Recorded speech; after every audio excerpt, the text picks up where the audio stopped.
మన ఆదాయాలు America, Europe దేశాలంత లేవు. ఆ స్థాయిలో ఉంటే మనం వెళ్ళి ఆ దేశాల్లో ఎందుకు ఉద్యోగం చేస్తాం? కానీ వాళ్ళ దరిద్రపు జబ్బులు మాత్రం మనం బాగా నేర్చుకుంటున్నాం. వాళ్ళకి దుబారా, డబ్బు దుబారా. భారతదేశం అంటే సేవింగ్స్ కంట్రీ. రూ. 100 సంపాదిస్తే రూ. 30 తిని, రూ. 20 పై ఖర్చులు కట్టిపెట్టుకుని రూ. 50 దాచుకున్నటువంటి దేశం. ఇవాళ దౌర్భాగ్యం ఏంటయ్యా అంటే ప్రతి ఒక్కడు అప్పుల పాలవుతుంటాడు. ఈ అప్పులు పెరిగిపోతుంటాయి.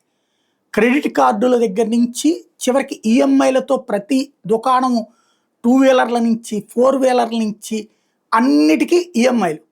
ఇది ఒక ఎత్తు అయితే ఇప్పుడు కొత్త కాన్సెప్ట్లు ఏంటంటే ఈ కామర్స్, అమెజాన్లా, ఫ్లిప్కార్ట్లా ఇట్లాంటి వాళ్ళు కూడా అప్పులు ఇవ్వడం ప్రారంభించారు. ఇప్పటికే బజాజ్ ఫైనాన్స్ లాంటిది దుకాణానికి వెళ్ళి తీసుకుంటే అప్పు కట్టుకోవచ్చు. ఇప్పుడు ఇవి కొత్తగా వస్తున్నటువంటి పరిస్థితి.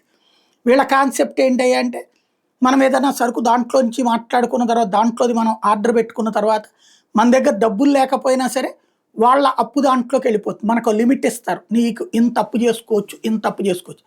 ఆ వెరైటీలో మనం కొనేసుకోవచ్చు.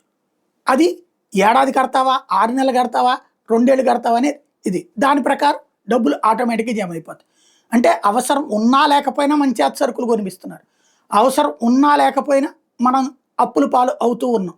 ఇదివరకు చేతిలో డబ్బులుంటే కొనేవాళ్ళు, అప్పు చేసి కొనేది అత్యవసరమైనవి. ఇప్పుడు అవసరం ఉన్నా లేకపోయినా కొని ఆ తర్వాత అప్పులు పాలవుతున్న పరిస్థితి.